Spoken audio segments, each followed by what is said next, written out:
gonna start off with the obvious. Who wrote this document? Or who is talking in the document? Who is the message? Pontiac. Correct. Right, so we have Pontiac. And who is Pontiac? He is a native who fought in the 7 Years' War. Okay, He so was a chief. we have Chief. 7 Years War. What else? What else can you tell me about Pontiac? He's a Native American. Native American. Native. What else? Oh, okay. He What else? believed in the teachings of, I don't know how to pronounce it, Neolin? Neolin? Oh, the Delaware Indian. Yes. Yep. And that's more of, we're gonna get that to Lynn's a little bit, but that is more of like a spiritual way of life. Indians who believe in like sort of religious means and going back to ancestral ways. So we have, I'm gonna put right here, Delaware.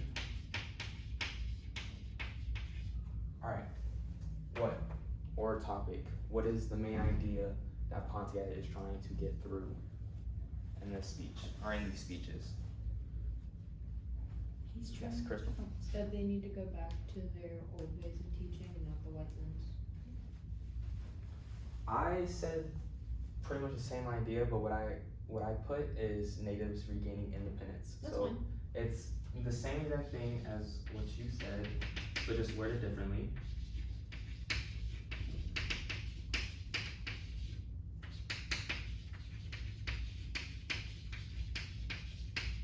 Right, so one way you can gain independence as a native is going back to your ancestral ways. It's going back to the roots where you came from and having that freedom that we saw in that one document with the Verrazano, like you mentioned earlier in class, and like what is a native freedom? Like to Europeans, it's okay, they're acting crazy, they're doing strange things that us Christians and Europeans would never do, but to the natives, this is our way of life. This is what we do as a community, as a culture, as a group, as an organization, however you want to put it.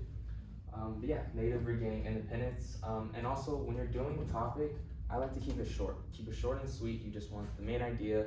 Only do about a couple words, because when you're in the topic, or when you have your topic, you're gonna address your topic more in the argument, right? So in the argument is where you go more in depth on the main idea that you have, in this instance, topic.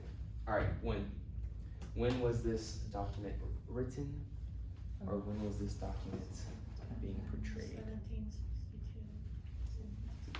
All right, I have 1762, 1763. Now for when, in this instance, you don't need to do much, because when we go over here to historical context, we're gonna be diving more about what's going on in the time. So I'm gonna put a caveat on this and we're gonna get back to this. All right, where was it at? America.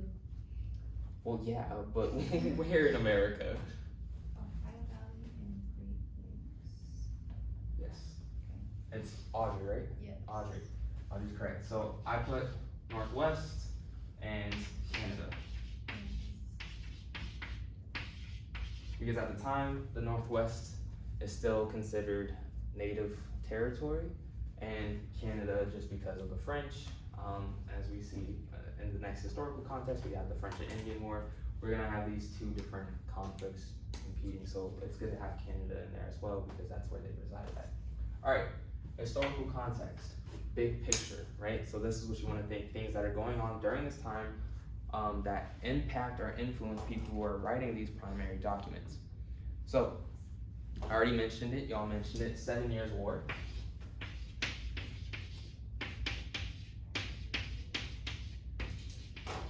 What is another name for 7 Years' War? French and Indian War. Correct, French and Indian War. You're gonna hear both. French and Indian War is more of a relaxed term. The more professional term is 7 Years' War, even though it takes place over 9 years. So that's the contradiction that a lot of people have.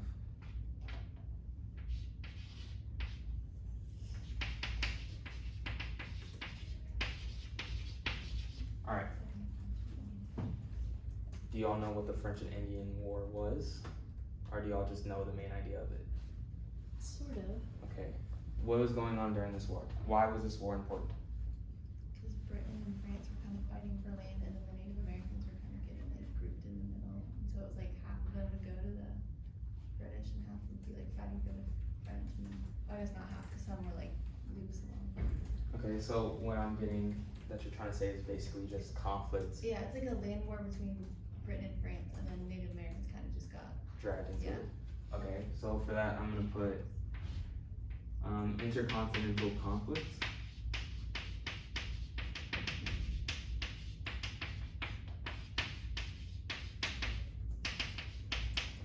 So like Audrey was saying, we have Britain and France fighting each other over land disputes.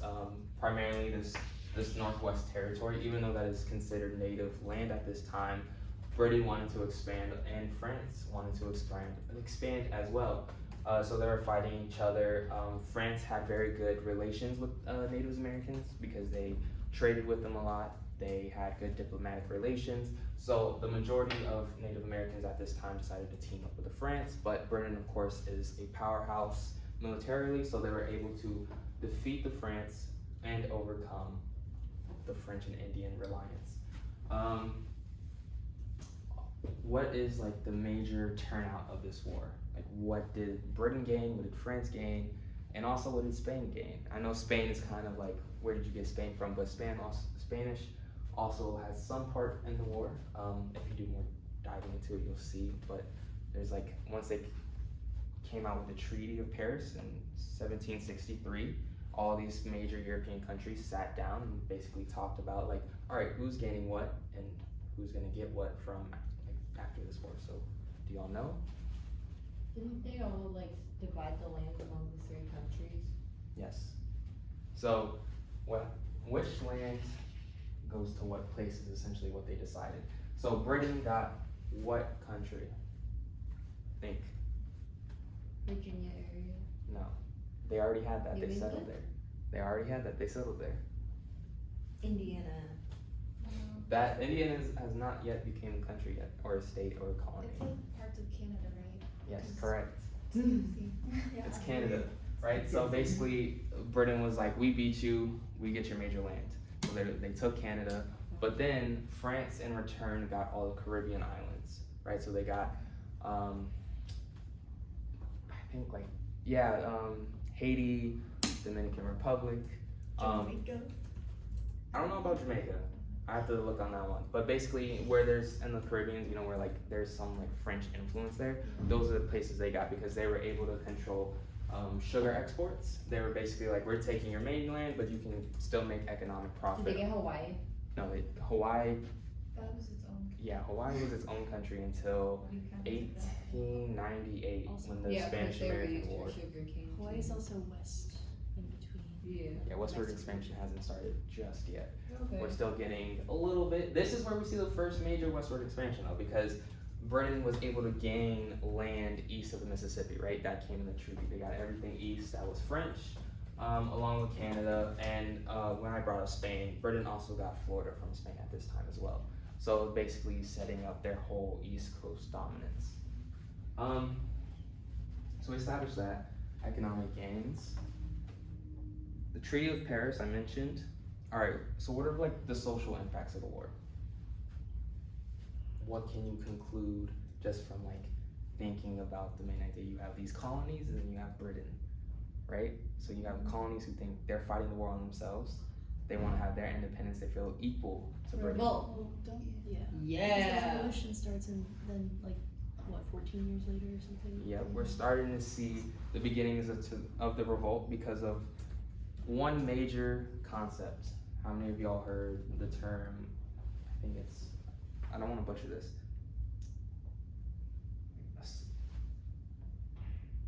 Salutary neglect? Yeah, salutary neglect. Oh, yeah. You've heard of it? Yeah. Faith, you have not heard of it? Mhm. Mahela? Audrey?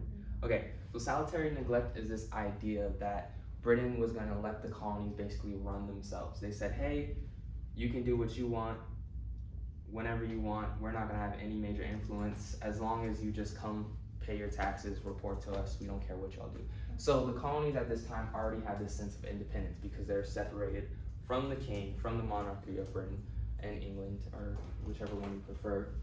So now after the 7 Years' War, Britain is in a very bad economic state. They put a lot of money into the war and to fight off the French. So they're like, okay, we need to amp up our sort of. Taxes. I'm good. Yep, you're close.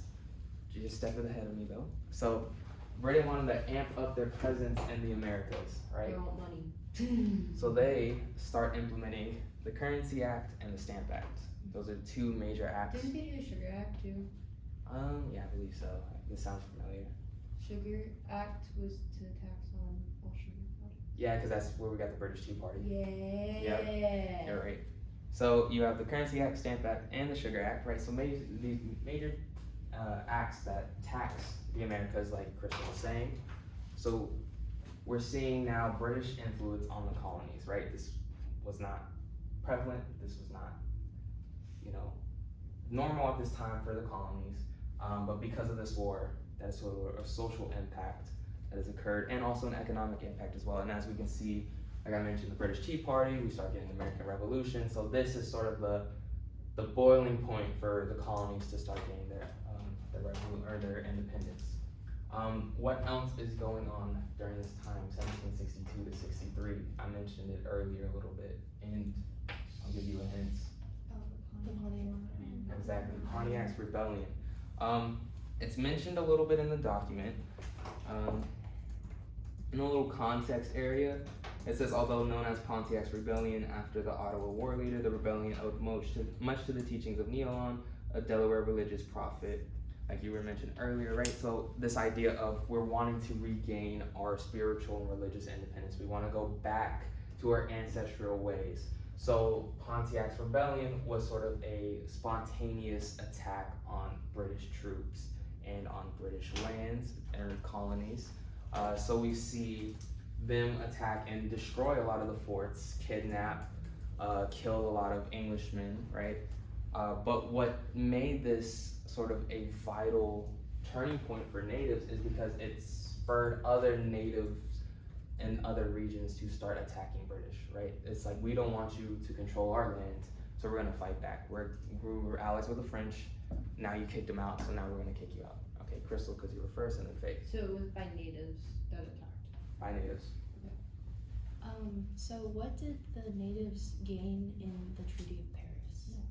Natives didn't Nothing. gain anything. They don't really gain much. I didn't think so. No. No, the big countries don't like the natives, so they're not gonna give them anything. Exactly, I thought natives. they just kind of like relocated them or tried to. Yeah, Well, like they were probably kicked out. both. They were just Relocated. relocated further west. They said, hey, you can have land to the west of the Because Mississippi. we're not gonna go there. Eventually. We're not gonna go there. And then Andrew Jackson happens, and then we're gonna push you even west. So that's more of the Indians down south though. And with then you Andrew end up Jackson. in Oklahoma. That's not with, yeah, that was more of Indians in the like Georgia area, around that, to go into Oklahoma. We're talking more up northwest, so you're on the right track, but just Okay. just different areas, geographical areas. Yeah, Pontiac Rebellion, like I said, wanted to defend land from Britain, and they didn't have anything in the Treaty of Paris, but they did have the Proclamation of 1763.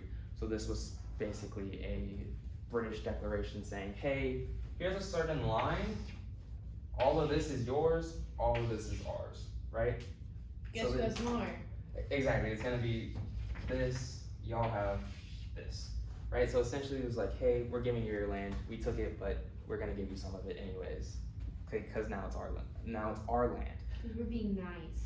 Exactly, nice, right? This goes back to that Bartholomew de la Casa's idea of freedom and Christian freedom, right? It's like, oh, on the outside, on paper, it looks good, but in reality, we're treating natives like you know what. Yeah, I think those are the two major historical contexts or the big picture that we want to have. Like I said, I would, well, let me write Pontiac's Rebellion first. I think they should get you better chalk. What was that? They should get you better chalk. You know what's funny? When I came in here, I was like, well, let me see if they have stuff, because if they don't, I'm gonna have to go to the library and buy some real quick, like the bookstore library. And then I saw this chalk and I was like, you know what, I can work with this. Alright, so we have 7 Years' War, Pontiac Rebellion. Understand those big concepts, because you may ask a question and be like, well, he may ask what's salutary neglect, you know, and because it's associated with the 7 years war. So just be aware that you're understanding everything that goes into these different aspects and these major ideas, main conflicts, I would say. I'm gonna get back to evidence, but why I have that circled is because when I talk a little bit about secondary documents, your historical context can also be seen as evidence. So when a historian is writing about how he got his information or why he's pertaining to a certain situation, he's going to refer to that as evidence, or as a historian looking upon it, we refer to it as his evidence, but mainly it's your historical context, right? So I just want to show the difference between your primary source and your secondary source, but again, I'll go further into details on that. All right, audience, who is Pontiac writing this to? The natives. Yeah, Because he's trying to motivate them to. Is he? Well, the first part is about like the Englishmen. Obviously, he's talking about the English being like, "You haven't conquered us. We're not your slaves." Kind of like, you know. And then at the end, like the second one, it seems like he's talking to the natives. What evidence do you have to support that? Wipe them from the face of the earth. Yeah, talking about the native or the English in third person, and then talking to the natives in second. So like, you've brought guns, knives from the white men until you can no longer do without them, and then talking about like how the English gave them alcohol and stuff, and how they become fools. And then it says, you know, and as for these English, these dogs dressed in red, wipe them from the face of the earth. So, But is that Pontiac speaking though? Who's saying that? It's like their Oh, god. that was like the god. Exactly. Okay, That so is- maybe it's like a warning then to like Exactly, that is Pontiac's oh, that's a retelling. massive quote. Oh, Exactly, I didn't it's see that. Pontiac's retelling of what the god says in this So aren't story. they talking to the Spirit. natives then at that point? No, They're still talking to the English. because this is a massive quote of what By the great. the Great Spirit says. Still talking to the English. Because it's Pontiac. Essentially, So it's kind of like a warning to them. exactly, Here's it's what like, we were told to do, and here's what we're gonna, how we're gonna get rid of you. it's basically like a manifesto in a way. If you look at it, it's like, this is basically what we're going to do. We're giving you a warning, right? So it's like, we've found our spiritual awakening again. We found our will to reclaim our ancestral grounds and lands, right? So the first speech and the second speech are both talking to the Englishmen, as Pontiac says in that first sentence. All right, lens. What are the lenses? And I know you weren't here, Faith, and you weren't here, Audrey. So before we get into that, let me explain it to you. Lens is sort of your main categorical ideas, right? So say, for instance, since we're talking, or let me give an example out of this. So say I'm talking about, both of y'all read Bartolomeo de las Casas one? Yes. So in that one, the major lenses we saw were religious and social. Religious because he's referring back to Christianity, he's referring back to the native religion and how the freedom and how like their religious freedom is different from Christian religious freedom. And it's also social because it's how natives live their lives, right? They were being mistreated, they were taken away from their families, they were getting sent to labor camps, essentially. Sort of like a theme. Kind of in a way, yeah. It's the historical version of the theme in a sense. Okay. But it's more of like it's more of a categorical thing. Like if you wanted to put this whole entire document into one category or multiple categories, what are they? So that's how you would see as lens. I also say, you may hear like perspective for it, but lens is more of the historical term for it. All right, so now that we got that explanation out of the way, what are the lenses for this document? Spiritual. Spiritual, correct. Why? Why is it spiritual? They address the Great Spirit, who is their God, who they look up to. So, you said, what was the name again? The Great Spirit. Spirit.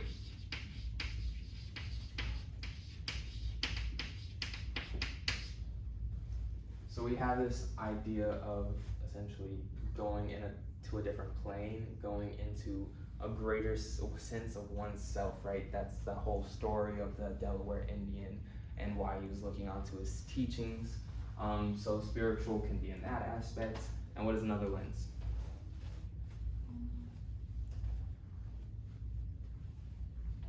I'm trying to think of the category for it. Categories, there's social, cultural, emotional, geographical, religious, political, basically societal. I said social, so social, societal, same thing. Economic, I don't know if I said that already. What would be mass murder? Ethical, maybe? Yeah, ethical, I can see Okay, that. let's go with ethical then. Ethical? Or it could be social, because it's talking about like the social dynamic Yeah. between the I white was men thinking and the social, natives. societal.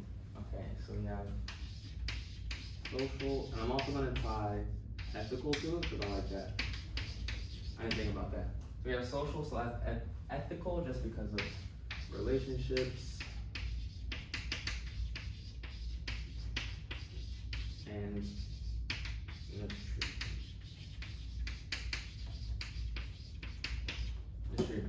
Alright. I have one more at least for this. Is it one of them in the list? It's one of them in the list that I mentioned, yes. Can you say the list again? Social, cultural, emotional. Cultural. No, not cultural. I was thinking about that one, but no. And the only reason why I didn't do cultural is because though they're trying to find, Economical. That's what I was gonna say. no, not quite. What? But the land. That's not.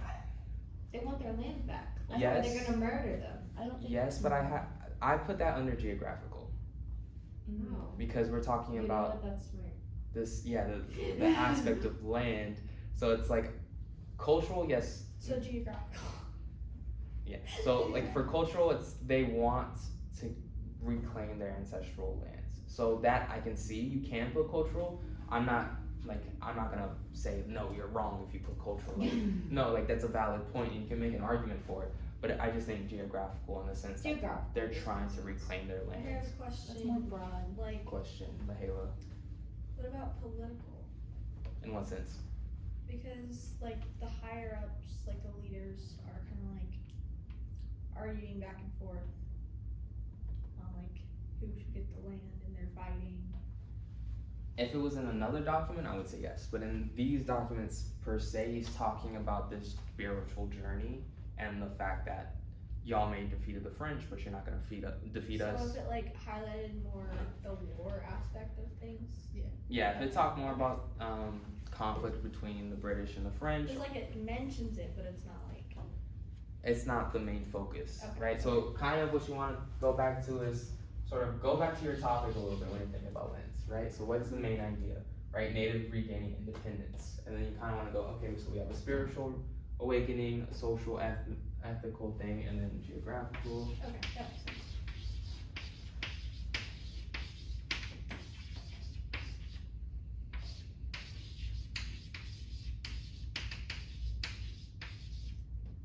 Am I spelling regaining right? Is it R-E-G?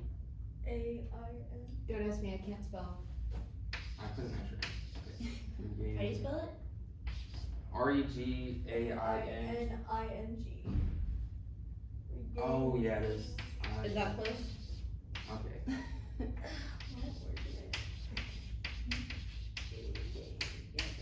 Okay, cool. I can't. Spell Bull Champ right here. Sorry. Really? Wow. Okay, so regaining ancestral lands. That's what that says. I spelled instructional wrong today. Hey, Crystal. Stay focused. I got distracted, sorry. All right. Argument. What is sort of the main purpose to why Pontiac is writing this? Kind of went over a little bit. To warn the English to kind of back off, I think. In a sense, yes. I wouldn't say that's his main focus, but that definitely can be a focus. Think of it more as, look at it not in a political aspect, Okay. but in a religious aspect. I was thinking of it more as like he's trying to tie what he believes in to like the English. I'm trying to figure out how to explain it. Like, maybe if he delves into like their religion and what they believe in, maybe it'll give them like some better understanding of how the natives feel. But I also wouldn't think that because they're not Christians, so they wouldn't like latch onto that. So are you trying to say that like Pontiac is doing this to basically give the English a perspective to their life? Yes, that's what I'm trying to say. Okay. No, not really. I don't think this is. If it was like a peace talk, maybe. But this is clearly a declaration of conflict, right? He's saying we found our purpose, and we're going to act on it now, right? And hence why we get into a year later, we have Pontiac's Rebellion, right? So this is basically the preface to this. So the argument that I put is natives have lost their ancestral ways and have to retaliate against British to gain it back, right? So that is sort of the main idea or the main purpose to why Pontiac is writing it. And it's because like that story with the Delaware Indian, right? It's, oh, he went down to the hill, he saw this great spirit. They're saying, oh, your ways have been corrupted by the English, get rid of your ways and washed away in the river, and then you will come out as a new awakening, right? He comes down, sees it, and then it talks about him having his eyes opened to this great spirit telling him, oh, y'all lost your ways, now you have to come back and fight for your ancestral rights. So to me, Pontiac's writing this to basically display, hey, we need to get our ancestral ways back. And so it's like, but in order to do that, we have to fight against the British. And this is a warning to the British that, hey, we're gonna do it. So that's what I saw in his argument, essentially. So, natives fight against British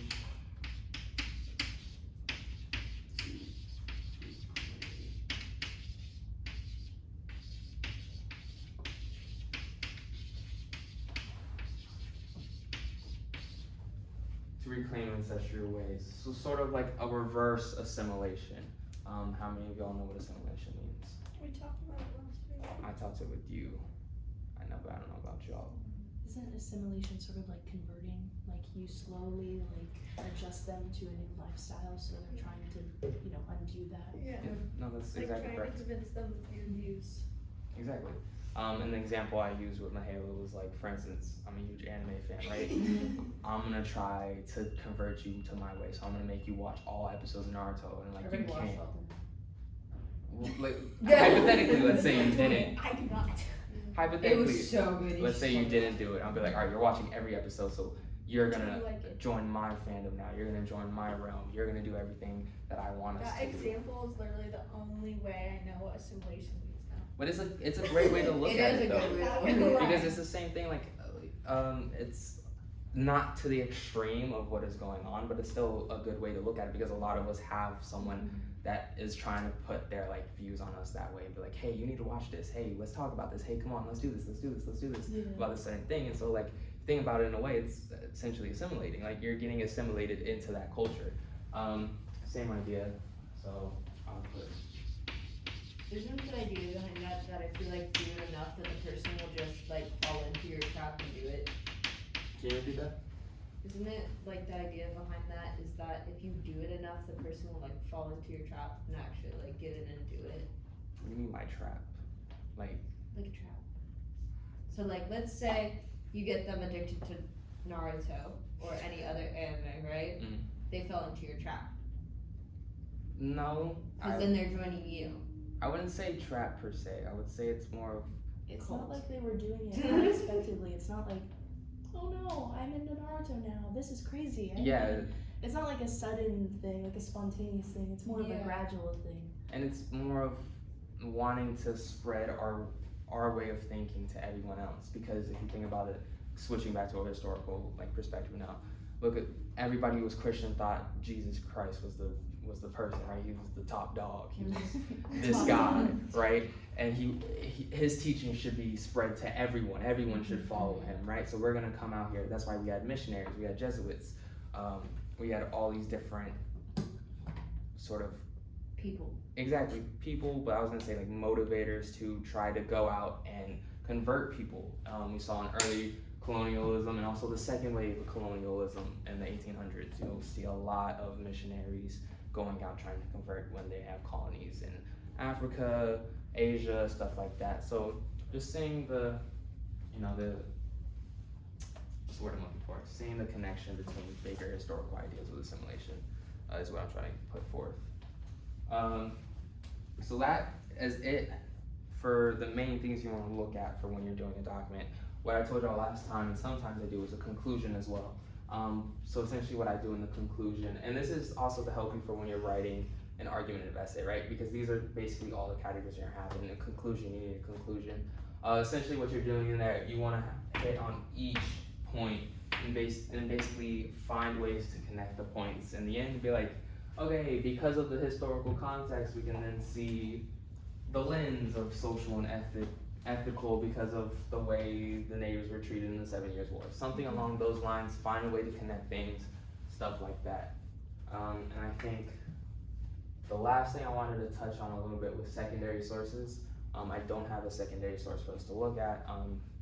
Professor Ingram hasn't given me one, or I mean I could look one up, but it's good just to talk about it. We don't really need to look at it. So for the secondary source, you want to do everything the same, right? That we've done so far. You want to have your context, you want to have your audience, your lens, and your argument. And like I said a little bit a while ago, you kind of want this historical context too, but you're going to be given that by the author or whoever wrote the thing as evidence, right? So you don't have to go out and find the historical context yourself, which in a primary document, that's different because we don't know what's going on at the time, so we have to do a little bit of research. But in a secondary, it is given to you as evidence. Again, your audience, but for audience in a secondary source, it's who is the author writing to, not what he's writing about writing to, if that makes sense. Mm-hmm. And then for lens, you can still do a lens. It's still a great way to understand the big major categorical ideas that are going on. Argument, I put purpose here too. It's like, what is the author trying to put forth with this paper? Why is he writing this? What is he writing to? What is he writing about? What is the main idea, or what is his purpose? And then I also have this idea of historiography. How do you know what historiography means? Talked about last week too, but I can't remember. Crystal, you remember? Okay, it is this conversation between historians, right? So say I was a historian and Faith was a historian, right? Say I'm writing my paper right now, but Faith already wrote a paper about the treatment of natives after the 7 Year War. And that's something that's not my whole entire paper's about, but I'm talking about sort of the main idea of the 7 Years' War. I'm gonna refer to Faith's paper when I start talking about native treatment. I'll be like, so Faith said this, and the way that natives were mistreated was because of this and this and this. So having that conversation between the two historians is what we consider historiography. And you will only see that in secondary sources. You won't see that in a primary source. You could, let me rephrase. You could see it in a primary source if you have the primary source is a historian, right? So say someone who's decorated in history as a historian, he is then referring to another historian, then you could consider that historiography. But if you do not have one historian talking to another historian, it is not historiography. So say I'm just some average Joe, and I just was like, I said this, so-and-so, blah, blah, blah. And then somebody who was writing something at the time in the 1700s heard what I said and wrote it down in his primary source. That's not historiography, that's just context, that's just evidence, right? Yeah. I feel like I've hit every major point I wanted to hit. Mm-hmm. So I'm gonna open the floor to questions. Any of y'all confused? Wanna go more in depth on something? This is just about the quiz. So the example that he sent for the last one, is that how all of them are going to be, or was it just for that? No, I think it's how it's always gonna be. You're gonna have basically 8 questions, and then you're gonna have, it seems like 10 to 12 answers, choices. and you just gotta associate the two. Honestly, I was just gonna say the only ones like that I didn't know in the quiz, I just kind of used common sense that some of them were to like throw me off. If I didn't read it, it's like the obvious ones sometimes aren't always the right answers. Exactly. So I just use context clues with that. And that's one way to go about it as well, but also breaking it down the who, what, when, where. As you can see, did that one dude who was the governor of Whatever. the governor of New Amsterdam, right? I think that was mentioned in the article, right? And like the context area. So like just who, the what, the when, where, and basically like who is he, and get to know who's writing or who's talking in the primary source, because he may be like, for instance, with the thing, he's the governor of New Amsterdam. It may not say that in the thing, but you know, you gotta look into the depths. Like, all right, let me get to know this person more. Let me see a little bit. Also, I saw you focus on like major events, right? So that's why I wanted to include the 7 Years' War, Pontiac's Rebellion, because you may talk about those, and sort of that's more of your historical context. So make sure you know what's going on during this time, because it may not be. Because I remember, if I remember correctly. Yeah, so it says victory in the 7 Years' War confirmed in the Treaty of Paris. So like right there, you have two major things. It's not really talked about, but it's mentioned. So it may just be something that's mentioned, but it gives context to the bigger picture of things. So you want to focus on those. Can we go over the terms? Yes, that's what I had. So like I said, I'm not gonna do all of them, but basically what you need to look for essentially in the terms. So one of them is Pontiac's Rebellion, and we did that, right? So we broke it down a little bit, went to depth and all that. The other one is the Walking Purchase of 1737. Anybody know what that is, or have y'all never heard of that? I've never heard of that. Okay, so the Walking Purchase of 1737 was William Penn talking to allied Delaware Indians, and he made a treaty with them to basically deprive them from their land and relocate them to new land. Wait, is he Can like you the say that Quaker? in really simple terms? So William Penn, right, the founder of Pennsylvania, walked up to the Delaware Indians, was like, we're homies, but I like your land, so I'm gonna take your land and you get this land. But I'm gonna consider it as a truce between us, and it's gonna be a treaty. It's not gonna be forced. So William Penn So they just kinda, like, makes Gaslit them into being like, oh, it's okay. No, it's fine. makes a treaty to take Indian land. Essentially. Okay. Did they agree with it? Yes, because that's the idea of a treaty, is it's an agreement between two separate parties. Okay. Or multiple set of parties, it can be two or it can be one. Okay, the sulking way of war. So sulking are like a group of Native Americans, and why they are focused on it because they were the first natives to really use guerrilla warfare. Okay. How many of y'all know what guerrilla warfare is? Okay, all of you know what it is? Alright, good. So they were the first ones to basically go in the forest, avoid direct contact with the British, to outmaneuver them and outsmart them into defeating them, because going straight up with muskets in the battlefield across each other, the natives are going to lose. They don't have as much experience as the British do. So using their knowledge of the land to their advantage, they're able to fight back against the British and actually have success where a lot of Indians didn't. And the Europeans opposed of this tactics because they said it went against the rules of war, because to them the rules of war was you face us man-to-man, duel style, Alexander Hamilton type, 10 paces, turn around, get shot in the back of the head. Pequot War, essentially The what? I think How I do you heard spell about that? it. Pequuct? O-U-T? U-O-T? Yeah, sorry, U-O-T. Pequot War. And what that war and why that war was big is because all the people in the war were all allies. So it was Native alliances along with early Puritan alliances. So today in class we talked about Puritans at Plymouth. These were the type of Puritans that were involved in this war. And why it was sort of a major big thing is because this highlighted Puritans' use of genocide towards natives, right? Though Puritans claimed to be peaceful and friendly with the natives, as we saw on Thanksgiving and all that, they weren't they were quick to flip the script and be like, all right, we don't mess with y'all anymore. We're gonna murder all you now. And so it just showed the brutality that the Puritans had, even though in history we perceive Puritans as sort of the friendly, peaceful As the people. pure people. Exactly.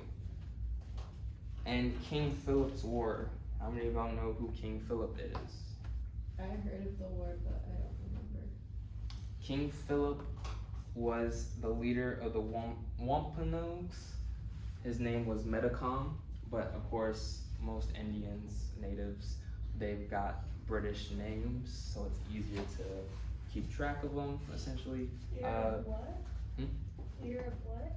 The Wampanoags, it's a type of group of Indians, if that makes sense. Like, And what was his original name? what was that? What was his original name? Metacom. Metacom. And why the war started was because the Massachusetts government, the Puritans, Plymouth, all that, tried to assert court jurisdiction over local Indians. So basically assimilating Indians into believing their ways of life and make sure that they follow their rules and laws as well. I don't know why I said rules like that, but yep. So those are the big ideas for the King Philip War. Oh, last thing about the King Philip War. After the Wampanoags were defeated by the Puritans, of course, it opened up additional lands for expansion. So the Puritans went and claimed those lands, expanding their colony. So like I said, just do a quick, when you look at these terms, you want to do a quick little search, but make sure you understand the history and the impact it has on the time, things around it, things relating to the document. If you can find connections, do so, because that is what Professor Ingram is going to be looking for. He's going to be looking for ways that you can make connections and see different things, like Faith did in class today, which was really good. Thanks. Just how she was able to go from one document to another, stuff like that. So do we need to know the rest of the terms that are on Yes. that page? I'm not going to go through all of them. There's gonna be other ones too. So what- It's like the other one. Well, that's why Monsters. when you look at the doc, because it may be Pontiac, it may Yeah, be so like Neolin might be one. Too. exactly. Yeah. Maybe. Isn't Neolin the He's- same person No, as prophet. No, he's the prophet that this was about. Like, that's what he believed in. He taught. Or even the Great Spirit might be one too. Yeah. Great Spirit. What's Delaware. the document with all the terms called? It's the, do you have it up? Natives and Newcomers PDF. HO PDF. It's called 2 actually. Newcomers HO2. Yeah, just being familiar with those terms, understanding those big impacts. And you should be fine. Is Pontiac's Uprising the same thing as Pontiac's Rebellion? Okay. Yeah, I same thought thing. so. Just making sure. So Neolaton's the prophet. Yes. He's the Delaware Indian that was referred to. Yeah, that's his other name. Well, Delaware is a group of Indians. I know that he refers to him like that as well. So that's why it just was like. Well, it's just like saying like, say if I was referring to someone in Germany, I'd be like, that German over there, right? It's just his way of saying like he was a So Delaware is Indian. So. Pontiac and this Neolton different people? Yes. Yes. I thought they were the is, same person. no, Pontiac is the chief, and Neolin is the Prophet. yeah, the one that he's speaking. Like, it says Pontiac is talking about the things that Neolin like Did. believed in. Yeah, and stuff like that. Oh, okay, I get it. The reason why that's like the way natives religious teachings are. Like, All right. Any questions, concerns, comments? I don't think so. Anything else y'all want to go over? You want to talk about? You're not sure about? Oh, I was just, this is not about the quiz, but I was confused about the email he sent about the primary sources that we had to choose or something. Oh, that like paper that we're doing. Yeah, I picked 4. but like, what is it?